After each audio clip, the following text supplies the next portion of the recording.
Yusek Bernisayo, and all of those virtually and online. The hearing of the Committee on Higher and Technical and Vocational Education is hereby resumed. May I ask the Secretary to acknowledge the presence of our guests, both physically present and those who are with us virtually. Thank you, Mr. Chair. Good morning. Let me acknowledge the presence of our resource persons for this hearing. We'll start with Yusek Bernardino Sayo, who is here with us physically from the Presidential Legislative Liaison Office. And together with us this morning, our virtual attendees, let me acknowledge the Representative Steve Chongbian Solon from the Lone District of Sarangani, from the Commission on Higher Education, we have Commissioner Mark Libre, Executive Director Cinderella Filipina Benitez Haro, Engineer Hil Luzares, and Dr. Leonida Escalagi. From the Technical Education and Skills Development Authority, it is represented by Deputy Director General Tonesito Umali, Attorney Joyce Balong, and Ms. Beverly Bayonisto. From the United Student Financial Assistance System for Tertiary Education, or UNIFAST, we have OIC Executive Director Ryan Esteves and Ms. Marlem Elect Hoveliano. From the Philippine Association of State Universities and Colleges, we have Dr. Tirso Ronquillo. From the Coordinating Council of Private Educational Associations, or COCOPEA, we have Ms. Joyce Ann Samaniego, Attorney Joshua Calaguas, and Attorney Joseph Noel Estrada. From the following state universities and colleges, we have from the University of Science and Technology of Southern Philippines, its president, Dr. Ambrosio B. Cultura II, together with Dr. Maria Elena Polma, Dr. Vanessa Ascanio, Dr. Ruel Cabahug, Attorney Erwin Busio, and Ms. Catherine Carcosa. From the Ilocos Sur Polytechnic State College, we have its president, Dr. Gilbert R. Arce. From the Davao de Oro State College, we have its president, Dr. Christy Jean Villanueva Ganiera. From the Bataan Peninsula State University, we have its president, Dr. Gregorio J. Rodis, together with Dr. Emmanuel Macaraeg and Director Ives Consunje. From the Mindanao State University, we have Dr. Alma Beroa, Attorney Shedik Abantas, and Dr. American Cabarro. From the University of Antique, we have Dr. Pablo S. Crespo Jr. And lastly, we have from the Southern Leyte State University, its president, Dr. Pros Ivy Yepes, together with Director Wade Lim. That's all, Mr. Chair. Thank you. Thank you, Claire. Let's proceed. We have 21 bills to take up this morning. I'll try to be as efficient as possible in taking them up. Let's first take up Senate Bill number 975, an act providing for a moratorium on student loan payments during disasters and other emergencies, filed by Senator Lapid. May I ask, whomsoever this may be relevant, sino bang nagbibigay ng loan sa mga estudyante? Do private HCIs provide loans to students? Do we have a representative from the private school association? Good morning. Yes, Mr. Chair, good morning po. From COCOPEA, we are representing Yes, the sir. private education.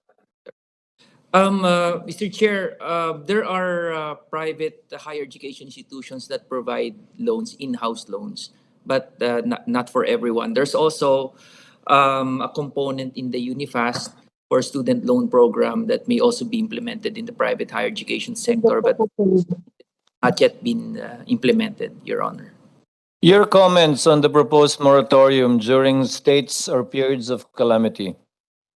Mr. Chair, we interpose no objection on the proposed bill In fact, this is aligned with RA 11469, particularly the section which provides, if I may be allowed to read, Please, sir. direct all banks, quasi banks, financing companies, lending companies, and other financial institutions, public and private, including the government service insurance system, social security system, and Pag-ibig Fund, to implement a minimum of 30-day grace period for the payment of all loans, including but not limited to salary, personal, housing, and motor vehicle loans, as well as credit card payments falling due within the period of the enhanced community quarantine without incurring interest, penalties, fees, or other charges. Persons with multiple loans shall likewise be given the minimum 30-day grace period for every loan. So I think this is consistent with the proposed bill. However, Your Honor, we also be asked to, may we also be allowed to clarify if this covers promissory notes, because, Your Honor, if this will cover promissory notes because they are also in the nature of loans, loosely, then for the private higher education institutions, this will paralyze operations of private higher education institutions, especially during times of pandemic or calamities where they also need to support the salaries and compensation of its employees and the operation of these schools. So with that, Your Honor, we will submit our formal position paper along these two grounds. Thank you. May we hear from Unifast? Thank you, Mr. Chair. This is Attorney Esteves from Unifast. Insofar as Unifast is concerned, Mr. Chair, we interpose no objection to the proposed measure, as it would strengthen, not weaken, the purpose of student loans as envisioned by both Sections 8 of RA 10687 and RA 10931, specifically the purpose of serving assistance to higher education institutions and students through student loan programs, Mr. Chair. Attorney Ryan, may I get your view with respect to what was brought up by Cocopea with respect to does it cover promissory notes? As of this time, Mr. Chair, we have not yet implemented the student loan program, particularly on private No, your HCIs, comment, sir. no? Sir, if I may, your comment on not including promissory notes with the intent of the law on student loan programs. Mr. Chair, we will have to study this because our original intent on the student loan program is that it is paid in installments through the bank, no? So the bank will have to come up with a collection mechanism on this. Mr. Chair. Attorney, the representative of Cocopea, sir. Yes, Mr. Chair. Pag may pinautang kayo sa estudyante, does he give a promissory note? Or only when he failed to pay? Usually po, the promissory notes, those are for those who cannot pay their tuition on time. And if ever there will be in-house loan programs for schools, it is covered by a separate student loan agreement with the school. Then let me answer you directly. It does not cover, and let it appear in the record, that the bill will not cover promissory notes. This will only cover the student loan program and postponements of payments or a moratorium in the payment of the student loan program. Would that be satisfactory to you? Thank you very much, Mr. Chair, for that clarification. We appreciate that very much. No need to state in the law and specify it because the intent of Congress is part and parcel of the written letter of the law. Your other concern was what again, Attorney Joseph? Or no, how do I call you, Joseph or Noel? Joseph na po, Mr. Chair. Attorney Joseph, what was your second concern? Yun lang po yung major, Mr. Chair. Okay. We'll just wait for the implementation of the student loan program in the Unifast and if it will also be covered by the moratorium also. Okay, Chair would like to suggest some amendments. Can you take note? May I ask the Secretary to take note? On line 20, page 3, delete the phrase of emergency after the word calamity until the semicolon after the word term on line 22. And then put a semicolon after calamity and continue it with the word provided and delete the word further. And delete section 7. Section 7, Attorney Joseph, is on the retroactivity of this bill. So this bill will be implemented prospectively. Thank you, Mr. Ano? Chair. Paano ka pa magde-declare ng moratorium kung nagbayad na sila, ibabalik pa niyo yun? Malabo naman yun. With those amendments, Chair directs the committee secretary, Chair hereby approves Senate Bill number 975 and directs the committee secretary to prepare the corresponding committee report. So ordered. Next is House Bill number 5001 on the Free Entrance Examination Act. May I hear from Attorney Joseph again? Mr. Chair, we also interpose no objection on the part of the private higher education sector. In fact, many private higher education institutions provide not only for the top students but also for underprivileged. So we have many programs similar to this, and we interpose no objection. And it's also I know this is also covered by programs under Unifast. So again, we interpose no objection po, Mr. Chair. Comments from Unifast?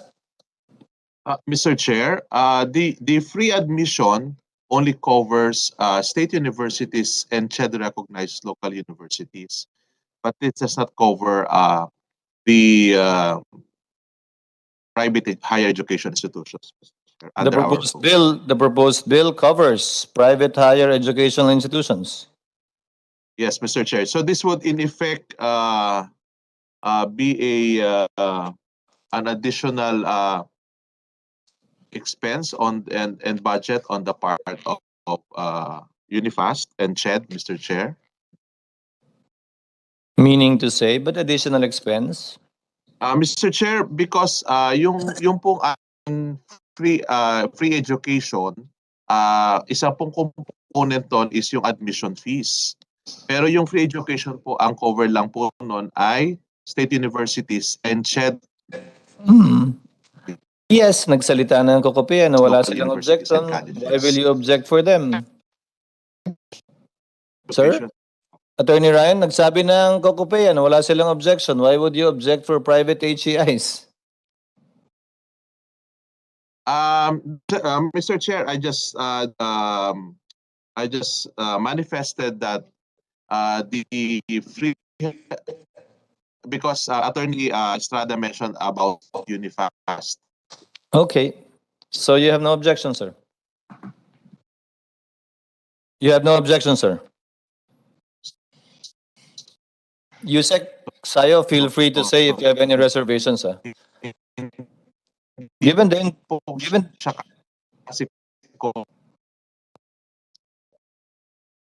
Attorney Ryan, please check your signal. Yes. There being no objections from Kokopea, which will be burdened, if at all, by this bill and expressing their support thereto. House Bill number 5001 is hereby approved and adopted. Secretary is directed to prepare the corresponding committee report and kindly review it for any grammatical or clerical errors before filing the committee report.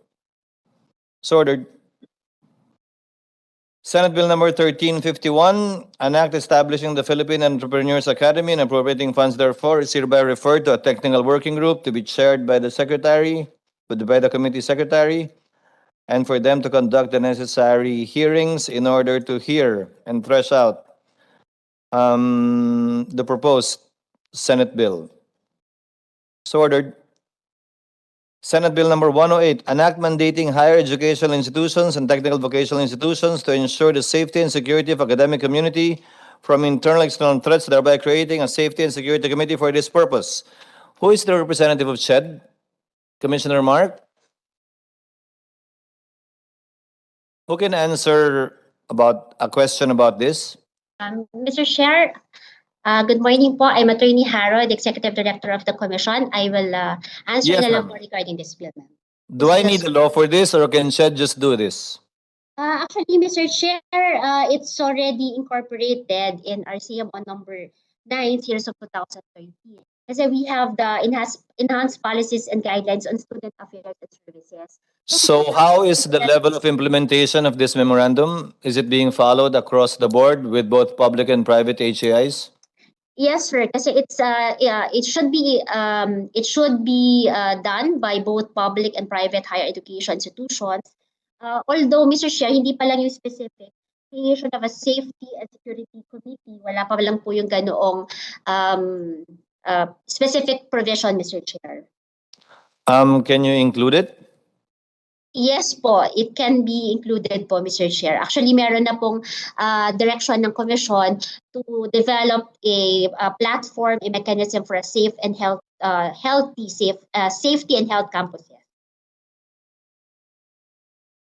Chair hereby defers further consideration of Senate Bill number 108 pending the issuance by CHED of the corresponding memoranda or memorandum covering this particular thing, and as soon as the same is submitted, committee secretary is directed to communicate with the office of Senator Angara to inform him if he still wants to pursue this bill, given the issuance of CHED.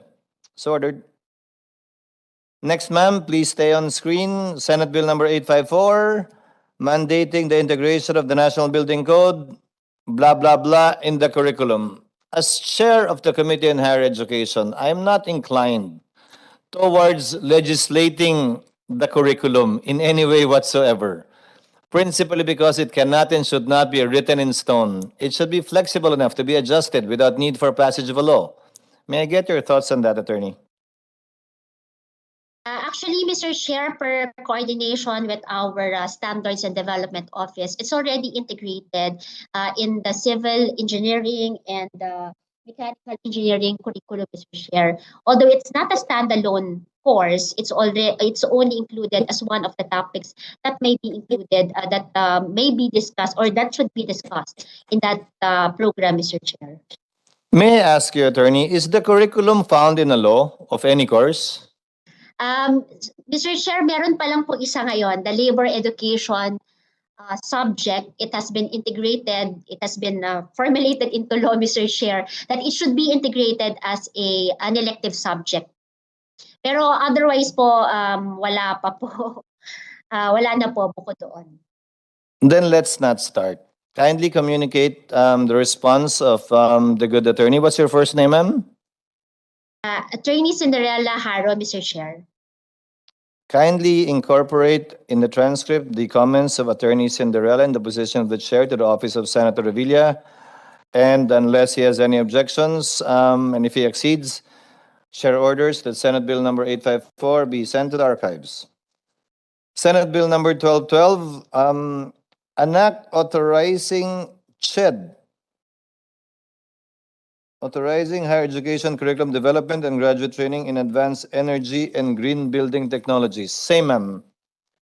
I have the same position with respect to this, but out of curiosity, is green technology and green building technologies and advanced energy incorporated in any curriculum in any course? Mr. Chair, there is already a law about green technology, and we are going that direction. There is a function of the Commission there saying that we should integrate a curriculum or a topic about green technology, Mr. Chair. So we are going towards that direction already, Mr. Chair. You're referring to RA number 11393. Yes, Mr. Chair. Kindly communicate, Committee Secretary is directed to communicate with the Office of Senator Revilla that the subject matter of Senate Bill number 1212 is covered or included in RA 11393, which was approved in the 17th Congress. Thereafter, unless the Office of Senator Revilla has any objections, Chair hereby orders that the same be sent to the archives. So ordered. Senate Bill number 1235 on citizens military training and Senate Bill number 1349 is hereby referred to the subcommittee chaired by Senator De La Rosa.